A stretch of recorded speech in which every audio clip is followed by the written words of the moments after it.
শিমের বিচি পছন্দ করে না এমন কম মানুষই আছে। তো আজকে দুপুরে রান্না করেছিলাম শিমের বিচি দিয়ে, হাঙ্গর শুটকি দিয়ে, আর সাথে কিছু বেগুন। তো হ্যালো এভরিওয়ান, কি অবস্থা সবার, কেমন আছেন? আশা করি সবাই ভালো আছেন। যে যেখান থেকে দেখছেন অবশ্যই পুরো ভিডিওর সাথে থাকবেন। অনেকদিন পরে এই যে হাঙ্গর শুটকি রান্না করছি। আর যারা হাঙ্গর শুটকি খেতে পছন্দ করেন না তারা ভিডিওটা স্কিপ করবেন। যারা হাঙ্গর শুটকি অনেক বেশি খেতে পছন্দ করেন তারা অবশ্য কন্টিনিউ করবেন। পর কিন্তু এই হাঙ্গর শুটকির তরকারি রান্না করছি, কারণ বেশিরভাগ সময়ই ছুরি শুটকির তরকারি খাওয়া হয়। কারণ বাসায় সব সময় ছুরি শুটকিটাই বেশি খাওয়া হয়, হাঙ্গর শুটকি তেমন একটা খাওয়া হয় না। আর এই হাঙ্গর শুটকি অনেকেই ঝামেলার কারণে খেতে চায় না, কারণ এই হাঙ্গর শুটকিটা পরিষ্কার করতে অনেক বেশি ঝামেলা লাগে। এই শুটকিটা পরিষ্কার করতে কষ্ট হলেও এটা কিন্তু খেতে অনেক বেশি মজা। এক একজন এক এক রকম করে খায়। এটা অনেকে ভুনা করে খায়, অনেকে এটার মরিচ খোলা খায়, অনেকে আবার এটা শুটকিটাকে এই তো বিভিন্ন রকম সবজি দিয়ে রান্না করে খায়। তো আজকে এই তরকারিটা যেহেতু অনেকদিন পরে করছি, তাই চিন্তা করলাম যে আপনাদের সাথে একটু শেয়ার করি। আর এখন আপনারা দেখতেই পাচ্ছেন আমি পেঁয়াজের সাথে কিন্তু আমার এই হাঙ্গর শুটকিটা দিয়ে দিয়েছি। অনেকে বলবে যে হাঙ্গর শুটকিটা ভেঙে যায়, অনেকের ক্ষেত্রে কিন্তু এরকম হয়। তো আমি বলবো যে আপনারা যখন হাঙ্গর শুটকির তরকারি রান্না করবেন তখন অবশ্যই এভাবে একটু তেলে ভেজে নেবেন, তাহলে খেতে কিন্তু অনেক বেশি টেস্ট হয়। আর অনেকেই হয়তো বা বলবেন যে এই হাঙ্গর শুটকিটা ভেঙে যাবে কিনা, আসলে না, এভাবে যদি আপনারা একটু ভেজে নেন তাহলে কিন্তু হাঙ্গর শুটকিটা গোটা গোটা থাকবে। আপনারা আমার রান্না শেষ হওয়ার পর দেখতে পাবেন যে আমার হাঙ্গর শুটকিটা একদম পারফেক্ট ছিল। আরেকটা কথা, অনেকেই আছে এই হাঙ্গর শুটকি পরিষ্কার করার সময় কিন্তু বেশি সিদ্ধ করে ফেলে। যেহেতু এটা একটু ফুটিয়ে নিতে হয়, তাই বেশি সময় কিন্তু ফোটানো যাবে না। জাস্ট কয়েক বলক আসলেই কিন্তু নামিয়ে ফেলতে হবে, নামিয়েই সঙ্গে সঙ্গে পরিষ্কার করে ফেলতে হবে। এটা যদি পানিতে বেশিক্ষণ রেখে দেওয়া হয় তাহলে কিন্তু হাঙ্গর শুটকিটা ভেঙে যায়। তো আমি খুব সুন্দর করে এটা কিন্তু পরিষ্কার করে এরপর কয়েকবার কিন্তু গরম পানি দিয়ে ভালো করে ধুয়ে নিয়েছি। তো ধোয়ার পরে এখানে তরকারিতে অ্যাড করেছি।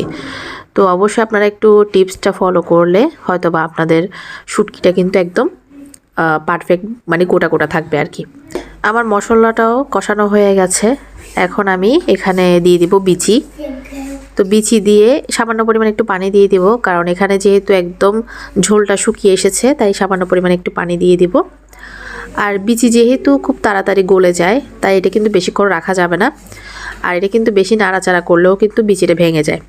তো অনেকে আছে যে রান্না করলে আসলে গোটা গোটা থাকে না, ভেঙে যায়, অনেকেই আসলে এভাবে বলে।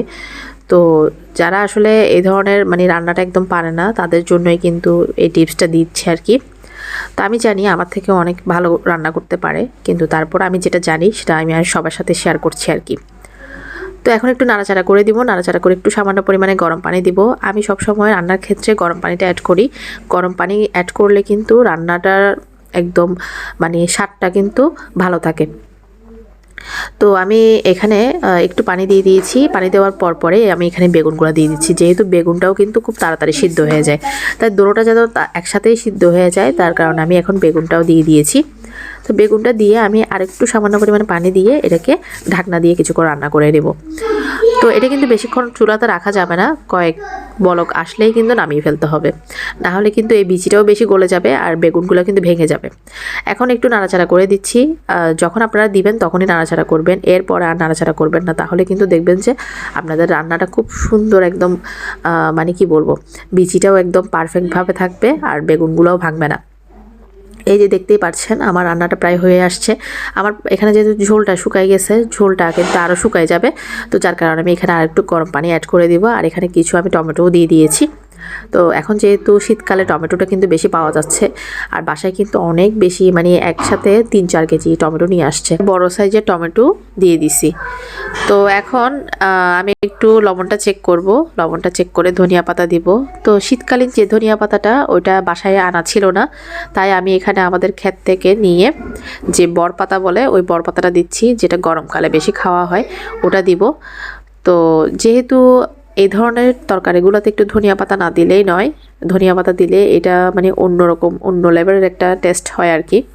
একেবারে কমপ্লিট হয়ে গেছে, এই হচ্ছে ফাইনাল লুক। কেমন হয়েছে অবশ্যই জানাবেন। এতক্ষণ যারা সাথে ছিলেন তাদেরকে অসংখ্য অসংখ্য ধন্যবাদ সাথে থাকার জন্য।